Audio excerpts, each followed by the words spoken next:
Hey everyone, welcome back to a new episode of In the Cup. And Amanda is back with us.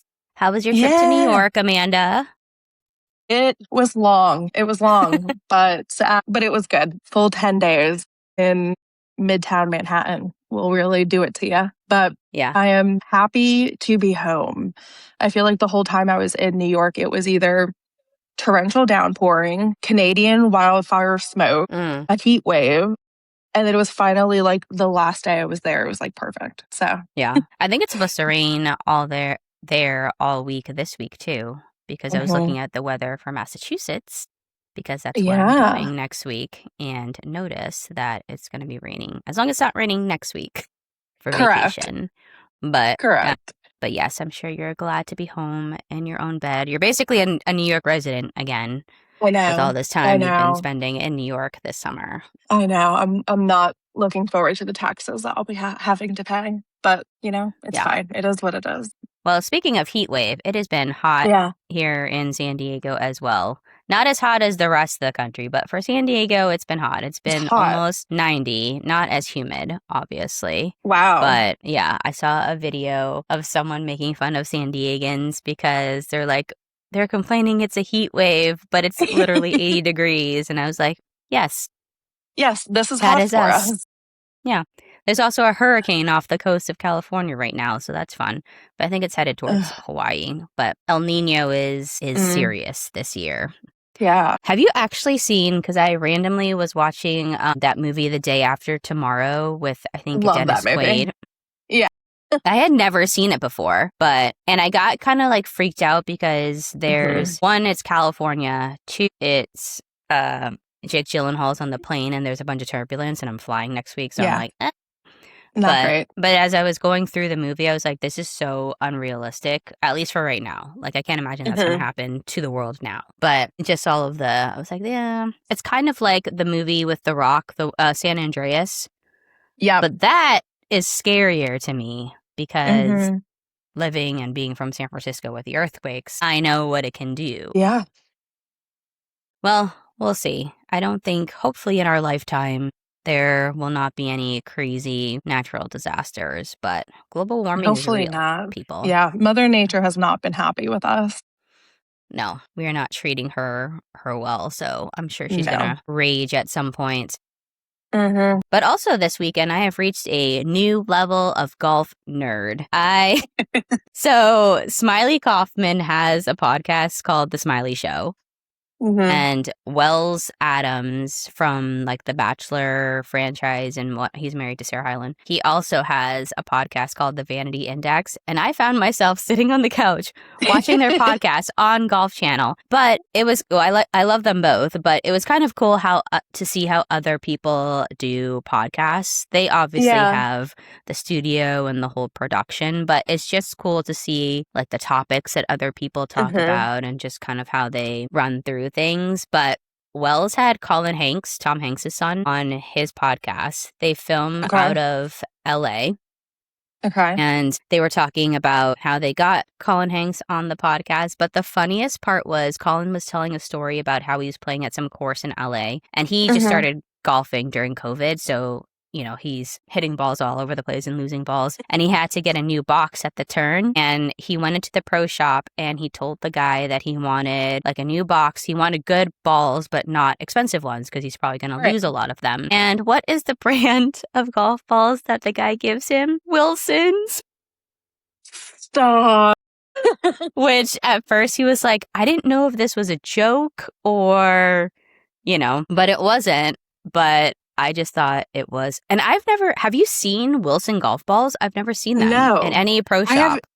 No, I was going to say, in a pro shop, I have not seen them. I feel like they're always Pro V1s. Yeah, I know that or TaylorMades. Yeah, I know that obviously because I have a Wilson staff putter, so I know Wilson makes golf stuff, but I've never seen a Wilson golf ball. But now I will have to be on the lookout because apparently they're Colin Hanks's go-to golf ball and they're affordable. But yeah, it was just cool to see, other people doing their podcasts and kind of what they're talking about. Obviously, the Bryce and Scottie thing has been top of mind on a lot of people's podcasts and just social media this past week. But speaking of that, I posted that Bryson Scottie clip from our podcast on our YouTube.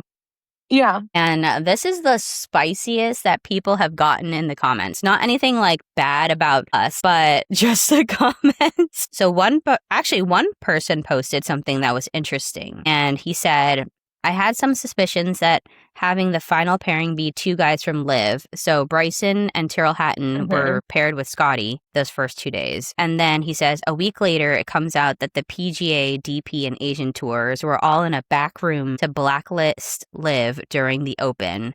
And that's exactly what they did. Because that announcement, which we'll get to later about the Asian tour joining with DP and PGA Tour, came out after the Open was done. He said they didn't have much on Lucas Herbert, but Bryson was in a featured group, so they had every single shot of his to comb through. So I guess this person is implying that, you know, they were kind of, I don't want to say colluding because colluding is a bad word, but they were they were in chats. The three tours were in chats during the Open. So, and then since Bryson's shots are always on TV, they were kind of like seeing if there was something. But no one has actually come out and said how the RNA came to learn about this fescue debacle. And going back to Smiley's podcast, he made a comment about how he said something about like the two other guys won't sign your cards because they saw something. And I'm thinking, so did Scottie and Tyrrell notice something?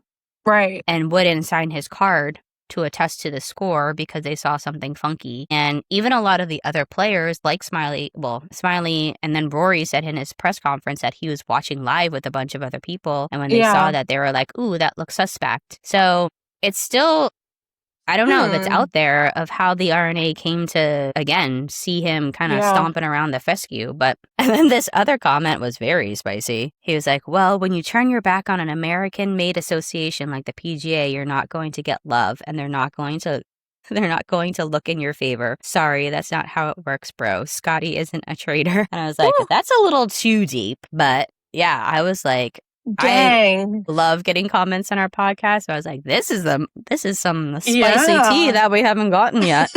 So comment. Yeah, but I appreciate the comments and the engagement for anyone out there who's watching and listening. So keep them coming. But I feel like we need to start off with the first non-golf topic. We actually have a lot of golf topics, but the biggest headline in the non-golf world is King James finally made a decision about where he's going to play. Thank God. But he's going to Philly.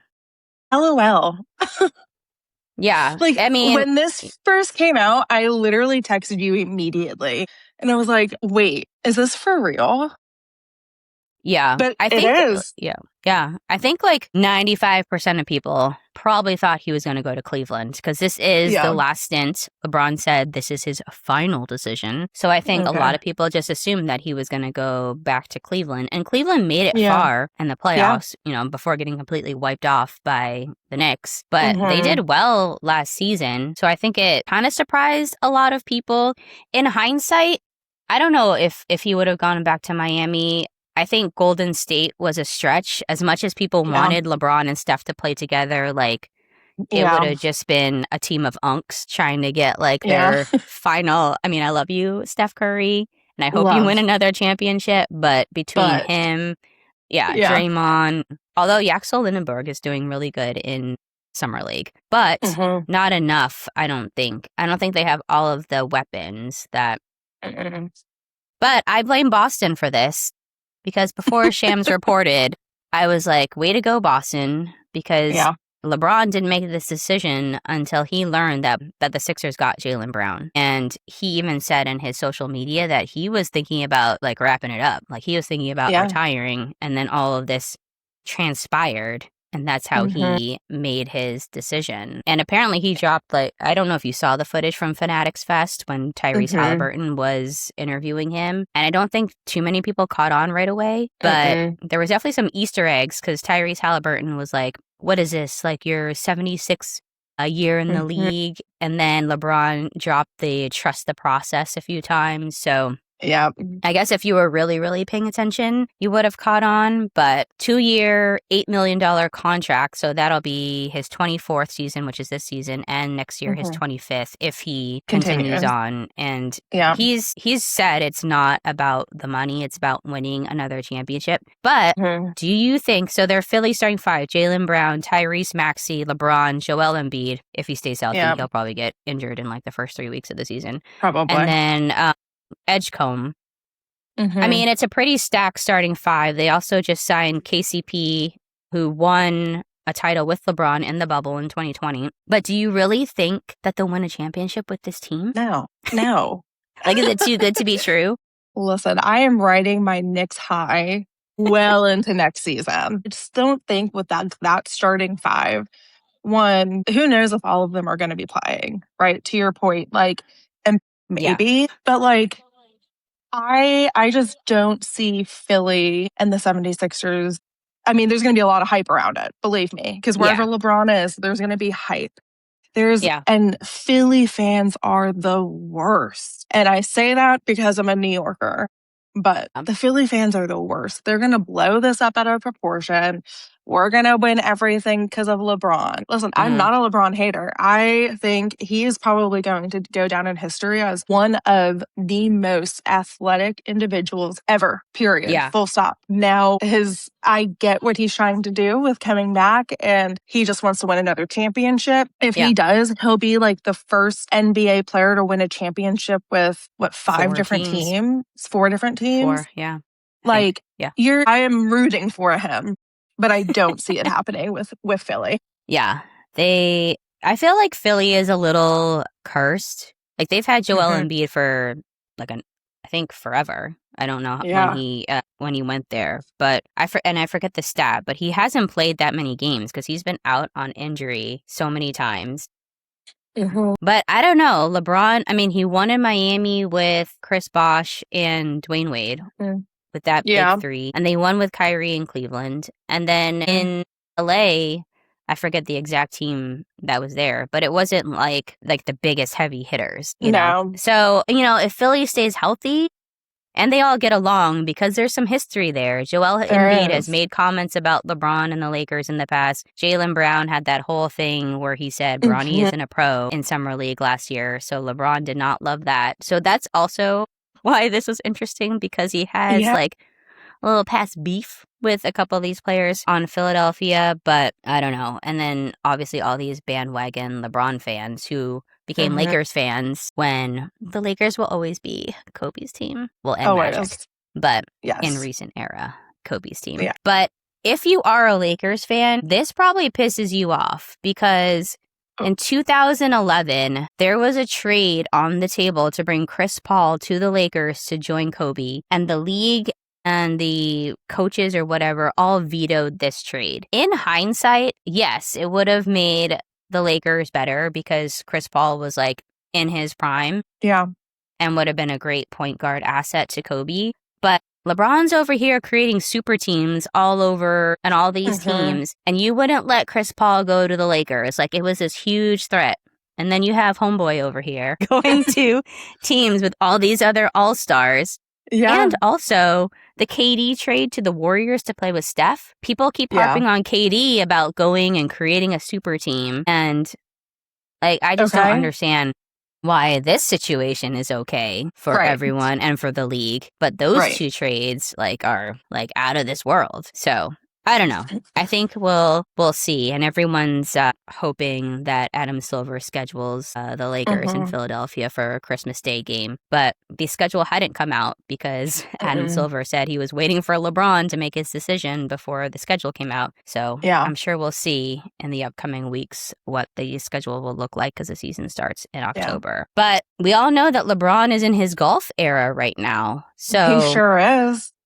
I'm wondering if, having access to all those Northeast courses around the Philly, Jersey area played into decision, because there's Marion, Aronimink, Philadelphia Cricket Club, Pine Valley. So maybe he's thinking, when I'm not at practice, I can just go to one of these clubs and play. Yeah, I mean, I think that probably played some sort of a factor into it.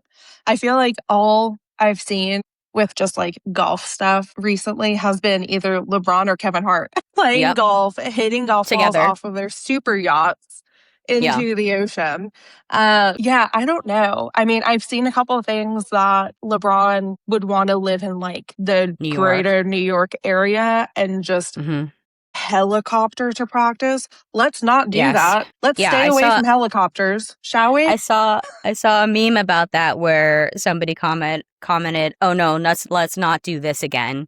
No. Obviously going back to Kobe. But yeah, helicopters not great. Like Philly fans, yes. But Philadelphia as a city, I feel like you can find a great spot in the burbs of Philly to live in. Or even live in, you're only going to be there for South 2 years. Jersey. And you're going back and forth, like probably to California because his family's still going to be in LA. So just get a nice penthouse in Philly.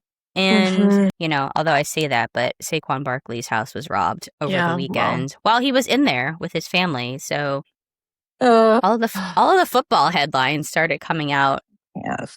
Football season starting. Tony Romo gets arrested for OUI in Wisconsin while he's playing a golf tournament up there. But yeah, all the football headlines are coming to fruition since football season starting the preseason starting next week. I know. But yeah, so we'll see what happens with LeBron in Philly. I feel like even if you have a great team, a lot of things have to happen in order for a championship to take place. Like, one, you have to get along with all your teammates and have, working simpatico, and people have to not be injured. Joel Embiid. Well, right. So we'll see. I mean, listen, I think at the end of the day, LeBron is, again, one of the best, but he can't carry a whole team. Yeah. And he's old. And he's not going to be the one to carry it anyways. No. And he could get injured too for just being correct. Old. Well, and also, again, I go back to Philly, and I shouldn't really talk this much crap about Philly because I am going to be there this weekend. Anyone's on the Jersey Shore. I'll be in Philly this weekend. Don't come at me. But yeah, I don't know. I feel like it's just, there's always some negativity around it, especially even with like the fans. The fans might be all in, but there's still some underlying ish, I feel like, always brewing with Philly sports. So we'll see. But I'm here for it. Yeah, we'll see. Getting to a couple of the other golf stories, Charlie Woods was competing in the U.S. Junior Am over the weekend, and he got into a 14-player playoff, which is insane. But when I first saw that headline, I was like, "Whoa, how?" Yeah, like how do you get through this tournament with 14 players in a playoff? But he was on the first hole. He was chipping off the green, and a fan was trying to take a picture, didn't turn off his sound, and the picture snap sound went off in Charlie's backswing and completely chunked it, and he went on to bogey that hole and was out of the playoffs. And he had a couple of other hot mic moments where he had like a bad tee shot and he dropped an F-bomb. But obviously he's going to get all this attention because he's Charlie Woods. People were also saying taking a photo of a teenager was kind of weird, which it is, but also it's Charlie Woods. So, but just something to watch because obviously all eyes are on him all the time. Even when he was caddying for Miles Russell a few weeks ago that we were talking about, people were talking about him so I think it sucks because he's just a kid, but just the high profile that he's at with his dad, like he'll definitely have to learn how to manage emotions a little bit more and be able to handle the press and the fans, because it's just gonna, if he continues in his golf career, it's obviously only going to get worse, especially if he starts to show up at some of these other big tournaments. I mean, we're already seeing how the fans are right now with today's golfers at the PGA Tour. Like, I can't imagine how it would be if Charlie starts to play on the tour. So, no. I mean, it is. And I just think, listen, you grew up with your dad being Tiger. That's a whole nother feat in itself that you're going to have to deal with and go to years of therapy for. But I go back to I think we said it when Tiger got into his last accident before he went to Switzerland, but Tiger's not being a great parental figure for him at this point. I don't think. Like, all he's saying is like, well, my dad did this and that, and he can just go away to Switzerland and he'll be fine, right? Yeah. Or like he gets into an accident, oh, I'm gonna call the president. Like he sees how his dad's reacting, and I just really hope that it's not something that he winds up picking up on for himself as well. Yeah. So, and also having to carry like the burden of your father's stuff, right? All of Tiger's baggage, like Charlie's going to hear that on the course. Like he's going to hear stuff about Tiger all the time. So yeah, I mean, the good, the bad, and the ugly of being a global superstar's son, other kids have had to deal with it. I'm sure like Jordan's kids have been in the spotlight. Kobe's kids have been in the spotlight, not for bad reasons, but they're just like all over social media. So it's kind of the price you pay for being, while you have all these privileges, you also have all of these other things that you have to deal with. But hopefully he has some folks backing him that kind of keep him centered and grounded. Yes. The LPGA made a big announcement this past week. They are adding a tournament in Hawaii in 2027, which is great because we know that the PGA Tour has removed Hawaii from their calendar.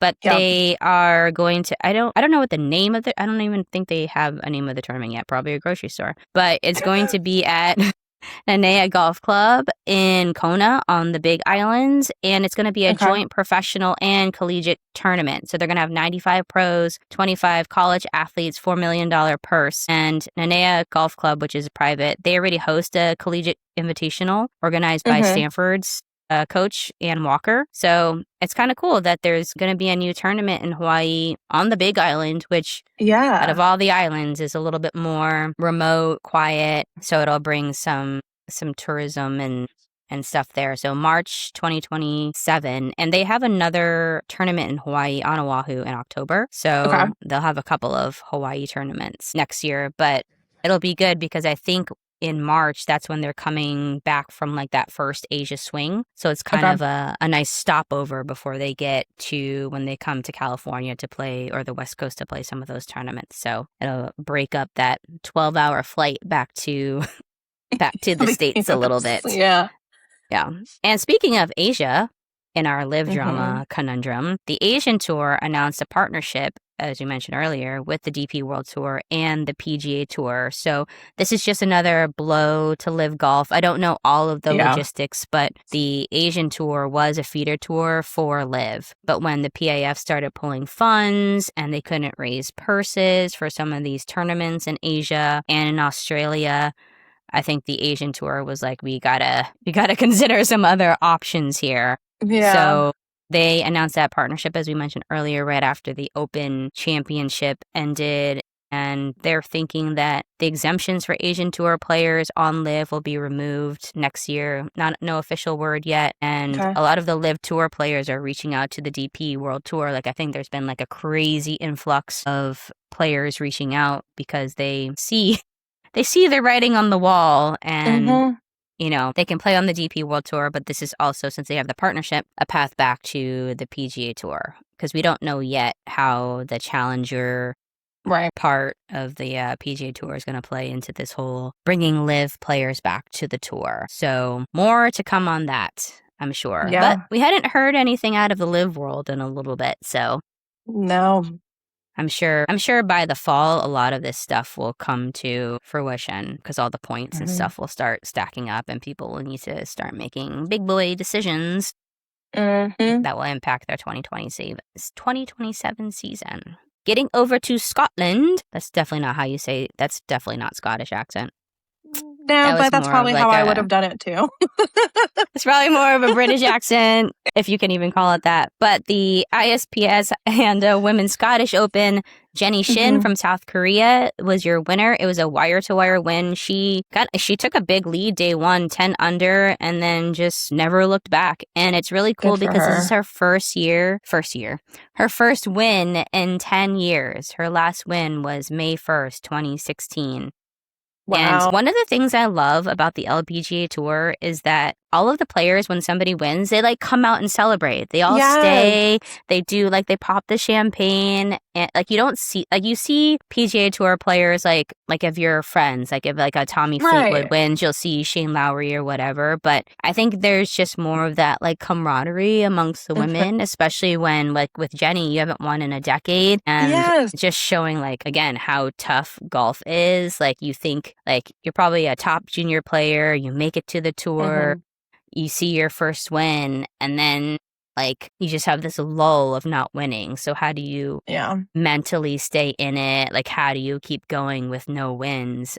But I think it's just really cool to see the women supporting each other and celebrating something like this. So agreed. The men could never. Half of them are already on their PJs back home. So yeah, it's funny because when we'll get to the 3M Open with Jackson Koivun, he basically sealed the deal like after the 15th hole, and Scottie was in second place, and there was like a report saying like Scottie basically thought it was done, so he went straight to the airport once like Jackson finished the 15th hole because he's like, I'm done. So Time to go. So he just hightailed it out of there. But yeah, $300,000 prize and a 2-year tour exemption. I don't know what her current status was, but having that 2-year tour exemption definitely puts your mind a little bit at ease, especially since you've had, again, not probably the success that you've wanted. Yeah. And the top players were struggling. I mean, Charlie Hull, my gosh, day one, I forget which hole it was. And granted, the pin placement was a little diabolical. It was like on the back right of the hole, but like right behind, a couple feet behind the hole was like this huge dip down. So she had a putt for either a birdie, I think it was for a birdie, and then it completely cut and it rolled off the green. She had to chip it up, didn't chip it far enough, rolled back down, chipped it again, rolled back down. She ended up quad bogeying that hole, which for me, I'm like, oh, it happens to them too. Yeah, you know, the pros can get snowmen too. Although that was a 9 on that hole. Oh, wow. But I was like, okay, that puts it more into perspective for me. Not great for Charlie. She ended up making the cut though. But yeah, I think she was 6 over day one. Nelly also ended over. Minjee Lee shot an 85 on day one. So yeah, just showing how, one, again, how hard golf is. 2, how hard links golf is. And 3, like the best players in the world can have off days too. See, that's it. We're just having off days all the time. Yeah, we're just going to call them that. We're just going to call them off days when we don't play well. We could be the best in the world, but we're just have some off days. Yeah, you know. And Nelly, you know, she hasn't, where were they playing last week before this Scottish Open? Were they playing overseas as well? I think they were playing here in this, But the last couple weekends, I think they were playing here. They were, because the men were overseas for the last 2 weeks. Yeah, and they switched, right? Yeah. Yeah. But yeah, the last couple weeks for Nelly have been not great. Well, not up to Nelly standards, again, for us, off days. Yeah. But for Nelly standards. But yeah, we'll see going into the final major of the year, which we'll get into a little bit later, how she kind of starts, not wrapping up the season, because I think they have a little bit of a ways to go, but we'll see how that impacts next week at the AIG. On the men's side, we alluded to it a little bit earlier, but the 3M opened in Minnesota. Fun fact before we get into the golf, which I heard on the broadcast. Did you know that 3M makes 3 million miles of Scotch tape a year?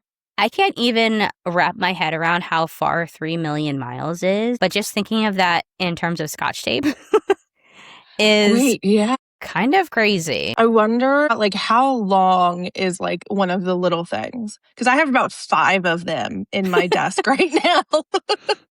But yeah, I don't even think how long is the length of one roll of Scotch tape? I don't know. That's a crazy stat. Yeah, it kind of blew my mind a little bit, just how that is produced. Yeah. I guess it's not shocking because obviously in every office and every Staples and, you know, everyone has Scotch tape, but just thinking about the total length, 3 million miles is... Wow, okay, so the distance around a football field. Well, so the distance around the equator is like 25,000 miles. Oh my God. So we could Scotch tape the whole world like a gazillion times over. This is not a math podcast. Yeah, guys. Contrary to this and that, we're not good at the maths. Wow. That's a ton of tape. Yeah. Just noodle on that one for a while while we get to the actual golf statistics. But Jackson Koivun was your winner of the 3M Open. It was his first PGA Tour win and in just his third start. We talked about Jackson, I think like a couple months, what are we in? We're almost in August. About 2 months ago when he won the national championship with Auburn. And he actually could have turned pro last year, but he stayed to try and win another national championship with Auburn. So he had already proven that he was a pretty great player. He swept the college awards, like the Haskins or whatever. He won all 4 of those. Yeah. But he was I think he got into first place after Friday. He had I think it was like a 3-shot lead over Scottie. Second place, Scottie. Second place, Scheffler. I mean, for being 21, just out of college, just turning pro, super poised. Like, he didn't look flustered at all, and he just kind of kept playing his game. He set a new course record, 25 under, and he had a 14-foot putt on the 18th hole on Sunday. He didn't need it, but he needed it for the course record, and he drained it. So, again, just showing, I'm sure all of the emotions were just kind of piling up on him. And he even mentioned, because Scottie was making a charge on Sunday, he said as he made the turn, he had a very critical putt on 9 to par, because if he had bogeyed, that would have just narrowed the gap, I think, between him and Scottie by 2 shots. Yeah. But he was saying at the turn, people started like yelling at him, like, Scottie's charging, Scottie's charging. So can you imagine like making the turn? You still have 9 holes to go. World number 1 is literally like on your tail. You have all these people chirping at you that Scottie's coming. Here comes Scottie. Here he comes. So just being able to kind of keep the composure and keep that all together to win your first PGA Tour tournament is wild. And imagine being 21 and just having a cool $1.584 million in your pocket after playing a round of golf. Can you imagine just working a full week and getting $1.584 million? Just doing like your regular job. Yeah. I am severely underpaid. Yeah, we need to, again, for everyone viewing that podcast, like and subscribe. So, but even in his interviews and all that stuff, he just was, completely calm and poised. His dad was there to cheer him on. His mom wasn't, but they showed the video of him FaceTiming her when he was walking to the clubhouse to the record to card his round. But yeah, super, super cool story. He actually grew up in San Jose, Northern California girly, but he moved to, I think, Chapel Hill, North Carolina when he was in high school, because I think his parents thought that there was more competitive tournaments in golf out there. And then obviously, as we mentioned, he went to Auburn and just smashed it. So congrats to Jackson. A lot of people are hyping him up, saying the future is here between him, Miles, Blades Brown. The future of the PGA Tour is looking bright. And there's even people saying he could potentially be a President's Cup captain's pick, which would be interesting. That would be. Yeah, it hasn't been finalized yet. We'll look at the leaderboards for that probably in a couple weeks as we get closer and the regular season comes to an end. But another cool story, Michael Kim shot a 59 on Friday. It's only the 16th sub 60 round on the PGA Tour. The last person to do it was Jake Knapp last year. But crazy accomplishment. Unfortunately, Michael couldn't keep up with that on Saturday and Sunday. Although I think he shot like 1 or 2 under, which on a regular day would be cool. But I feel like it's like you shoot a 59 and then you come back and you shoot like a 69, 68 and it's like, meh. And you're like, meh. Yeah. Still great. Still great. Oh, yeah. But kudos to you. But yeah. But you got to continue to follow it up. Yeah, which is kind of unfortunate because he had the lead. Actually, you know what? I think he had the lead going into Saturday. Jackson had the lead going into Sunday. But yeah, probably a little disappointing for him. He probably thought he could do better on Saturday, Sunday. And then we mentioned Scottie, again, his 5th second place of the season. And I'm just wondering, I mean, Scottie's good in press conferences of keeping it kind of level and grounded. But I'm just curious as to what he's thinking. You know, he's not playing the last 2 tournaments of the year. He's just going to go straight into the FedEx Cup playoffs. And he says that he seems to think his game is going well. He's striking the ball well. His putting was actually a lot better this weekend. He was actually draining the putts that we would typically expect Scottie to drain. Yeah. Well, I mean, yes, missed the last few weeks, but peak Scottie would have hit them, like no brainer. Like Scottie was missing very short putts for a PGA Tour player, not for us regulars, but for a PGA Tour player. Yeah, he needed to come to Jesus with his putter. It was not good. It was not going well for him. I don't know if he switched it up or anything. We'll have to look into. I know Jordan Spieth switched up his putter, which I don't think has been working out too well for Jordan recently. But yeah, Scottie, I don't know. Maybe he just needed more practice. But Jackson mentioned that he actually loves practicing his putts, and you could see reaping the benefits of that. Like, again, with that clutch putt on 9 for par, and he was just draining putts from all over. And even if it was from like a long distance, his pace and where he was getting them close enough that they were just tap-ins if he was 2 putting. Good for him. So yeah, so good on you, young buck, making your mark early in your career. Golf clap for you, Jackson. The other notable moment from the tournament on Sunday was Lucas Glover. He made a birdie putt on 10, and Golf Channel originally posted that this was like an anti-aim point gesture where he made the birdie and then he took off his shoes before going to retrieve his ball from the hole. And the whole thing with aim point, you know, when they use their feet to kind of see how the green is. So they're kind of, you see Keegan Bradley do it all the time. I think that's one of the reasons why I get annoyed with Keegan. But he's just kind of like tottering around. Yeah. So we should put that sound clip over a video of Keegan. But a lot of anti-aim pointers are saying that these guys are just kind of like not stomping, but they're like stepping around the green and like making little marks, like especially when it gets into that like 4 feet or less, they're like stomping in. So that's one of the reasons why, besides it completely slowing down the pace of play, are kind of anti-aim point. And I don't even think there's proof that aim point has actually increased the putting percentage for golfers that use it. So I don't know. I have to look up the mechanics of aim point. I just know that when I see somebody doing it, it's annoying. So that goes on in my head. What are they doing?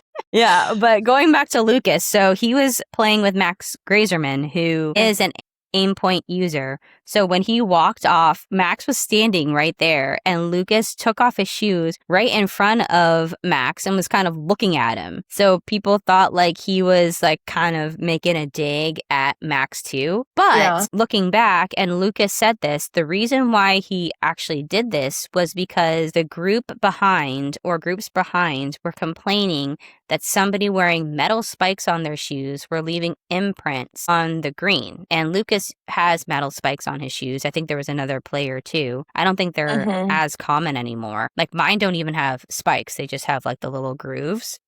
Yeah. And metal spikes do give you more grip, you know, especially in dodgy areas like wet grass or whatever. Yeah. But he said that somebody in the groups behind were complaining, and he was just kind of being cheeky and did that as like a light moment, I guess. And Golf Channel eventually went on and like corrected their tweet, or of course, I don't know what you call them now. Their X. Yeah. What do you call a tweet on X? Like, what is it now? Just a post? I guess. I don't know. Elon, get it together. But side note, before we get back to Lucas on Elon, the Odyssey just came out over the weekend. And Elon tweeted a thing saying, I'm going to make this more realistic. And I'm like, bruh, you know that this story is Greek mythology, right? So the story while it has some historical context, it's actually not real. No. Unless you believe there were Greek gods roaming the earth thousands of years ago. But anyways, I digress. So the truth and backstory of this little scene with Lucas Glover was somebody was complaining about the metal spikes. So I understand, and I'm wondering again who was kind of, I have to look to see who is actually in the groups behind. Yeah. But I guess like when somebody, and again, I'm not playing for millions of dollars, so I don't really care when people are like stepping over. I'm like, it's not going to affect me. No. If it goes in, Still it goes bad. in. Yeah. And again, a lot of players don't have spikes on their shoes anymore, so it's not like a huge thing. But also I'm wondering, you know, when guys get their putters and they kind of like press down on the grass? Press it down? Yes. Is that kind of the same thing? Like, are you allowed I see a lot of, I was watching, like actively watching to see if people do it. Like, is that, I don't know. I don't know. Right. Because like, is that the same as like stepping down Bryson? on it? Like if you use your putter, well, he like Hulk smashed the fescue. I mean, yeah. I mean, that was a really bad, Yeah. But that wasn't great. I don't know. Yeah, I don't know. I mean, clearly it's not a problem because people do it all the time. Like you see golfers like, I don't know. I usually move like little twigs and leaves off of the line, but I've never, so I don't know. I'll have to look into that. Yeah. So there was besides the good drama of Jackson winning, there was a little of a drama with Lucas Glover. But all in all, no harm done there. No. But maybe just a note for him with his metal spikes to watch where he's walking a little bit around the green there, because apparently it bugs people. So. He's just stomping around with his metal spikes. Yeah, exactly. So we mentioned earlier that there's 2 more events before the FedEx Cup playoffs. There's the Rocket Classic in Detroit, which is next week. And this is the last year of this tournament. Well, I don't know if they're completely taking this tournament at this course away, but Rocket is not renewing their sponsorship. So, and then with all the tour changes next year with the Challenger or whatever, I think that went into it as well. Last year's winner was Aldrich. Wow, my typing has been very bad this week. Aldrich Geeter. Is it Pot Geeter? Geeter. Who was actually, when he won that, he was only 20. So similar to Jackson, like he had his first win very early on and super young. But there's the Rocket Classic and then there's the Wyndham Championship in your neck of the woods, Greensboro, which is how far from Charlotte? Like 2 hours, 3 hours? About 2 hours. Okay, so not too far. It's going to be hot as Hades. It's not going to be great. Yeah. So 2 more tournaments, and I don't think, actually I heard Xander's going to be playing next week in Detroit. But again, not a lot of the big names because everyone's preparing for the playoffs. And I think the last 2 tournaments are really a big push for people to increase their standings in the FedEx Cup playoff. So for those who don't know, top 70 make it to the first event, which is the FedEx St. Jude. And then from there, I think it's the BMW, it's the top 50. And then the Tour Championship at Eastlake is the top 30. So if people were wondering about Rory's comments about, I just have to be top 30 in the world, I don't have to play every event, when he said that at his press conference last week, that's what he was talking about. But for those who are kind of teetering on the line, and actually Jackson, with his win, I think he was like 166 in the standings. He's now number 70. So it's wild, right? How that just like catapulted him into the playoffs. Good for him. Yeah. And I don't know if I would assume he's playing next week just to, because I've seen when they get into these last 2 tournaments, they show what your standings are and they show people moving up and down the leaderboard. Like Ricky Fowler last year was on the line and they were like, with this shot, Ricky's now 71. With this shot, now he's 68. Yeah. So it's like you see the players move up and down the leaderboard. But the next 2 weeks are going to be crucial for anyone trying to get into the top 70, also the top 100, because and we'll talk more about the FedEx Cup playoffs when it gets closer and we have the actual standings. But I think 51 through 100 keep their points. And those roll into the fall series. So the fall series is where the tour really solidifies its top 100 for the 2027 season. So those players, if they don't make it into the playoffs, like they're going to be competing on the fall series to keep their tour cards. And that's why the fall series is so important, because those guys who are playing are literally trying to stay in the top 100. So they keep their tour cards for the next season. So that's why I've been paying a little bit more attention. And even though they're playing at like what do they play? Like Myrtle Beach and, you know, some of these other places that seem like they're lesser tournaments. Like for these guys, it's do or die. Like this is their job basically for the next season. And then we get into the player of the year race. And I'm curious because I think the top contenders right now, Matt Fitzpatrick, who has 3 wins this season. He has a couple signature wins. Chris Gotterup, who also has 3 wins. And then you have Cam Young, who has 2 wins, including the Players, which is considered the 5th major.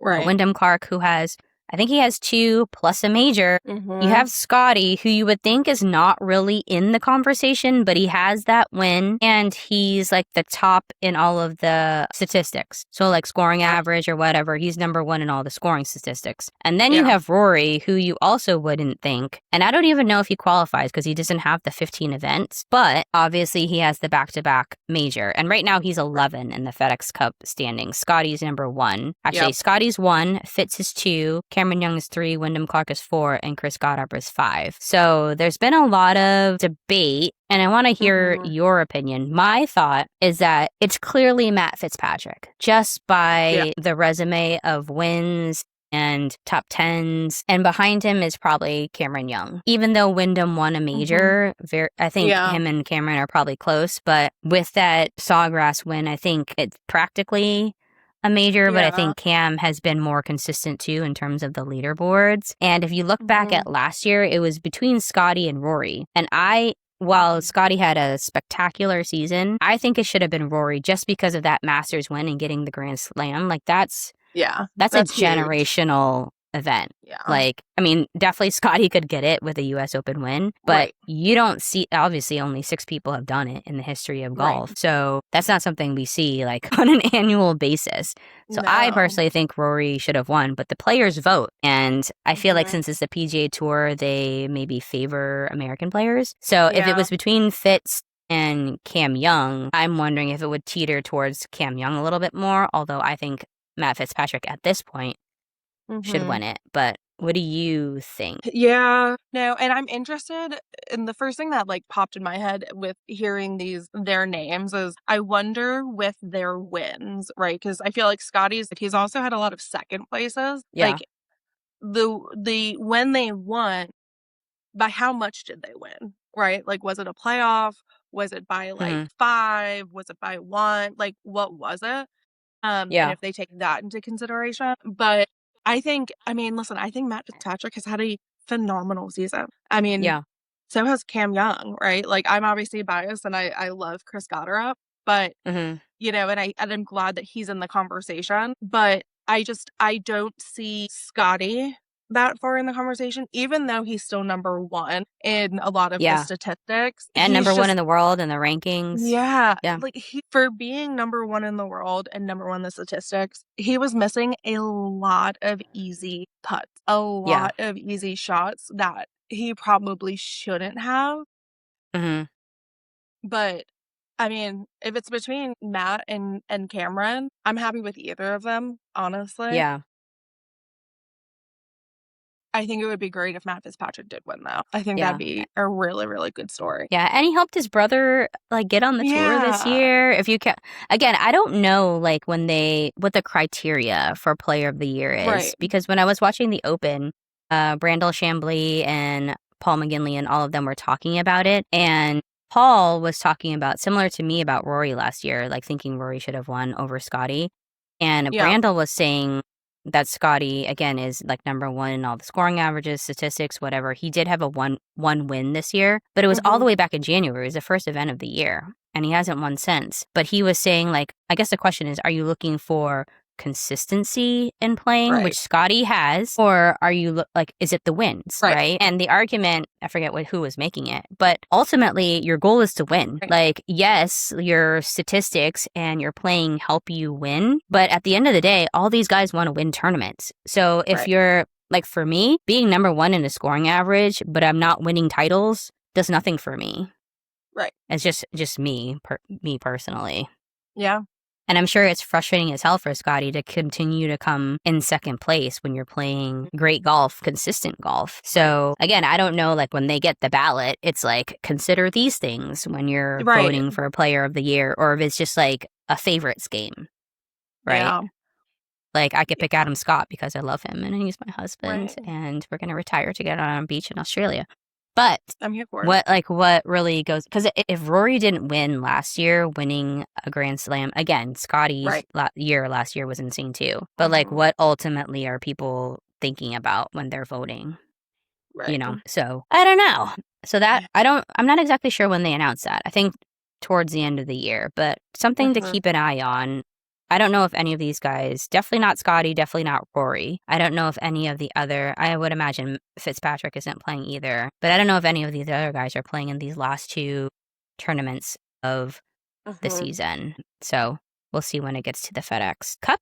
So I'm sure we'll be following up on this conversation. And then on the LPGA Tour, we mentioned earlier the AIG Women's Open, the last major of the year. I learned that there's this Annika Award, the Annika Major Award race, and you have to win a major to be in consideration for this. But since only 2 people have won the 2 majors this year, it's basically a 2-lady race between Nelly Korda and Hit On You, and only 6 points separates them, and Nelly's leading right now. Yeah. So basically, I think Hit-On has to win this one in order to overtake Nelly. Because they said even if, because I think Brooke Henderson is in this somewhere in this race, but even if she wins, it's not going to be enough points to catch up. So definitely between the two. But as we were saying earlier, we'll see how Nelly does, given her last few weeks have been not up to Nelly standards. We're kind of winding down the big tournaments and big milestones of the season. I think did I mention last week? We're going to be heading into the FedEx Cup playoffs in a couple weeks, but we here at In the Cup are taking a little summer vacation. Amanda mentioned earlier she's going to Philly. Don't beat her up, please. Nope, only for like 2 days. It's fine. Yep. And the Jersey Shore. Maybe you'll see Chris Goddard up there, hanging out, relaxing, maxing before the FedEx Cup playoffs. I know. We're going to play golf at Bedminster. So we'll need some footage. Yeah. And I will also be heading to the East Coast. I am going to Boston and Cape Cod. We have a nice little house down the Cape that we're going to be eating up all the lobster rolls, getting all the UV index sun. Wear your sunscreen, people. Super goop. But yeah, we're going to be taking a little break next week. We'll come back just in time for the FedEx Cup playoffs. I'm sure a lot more will have transpired in terms of the race and the drama. But if you guys haven't had a chance to catch up on the podcast, this is your time to catch up on our past episodes. And we hope you all enjoying the summer. And we're going to enjoy our little break. And we will see you all back in a couple weeks for another new episode. So we'll see you soon. Bye, everyone. Bye.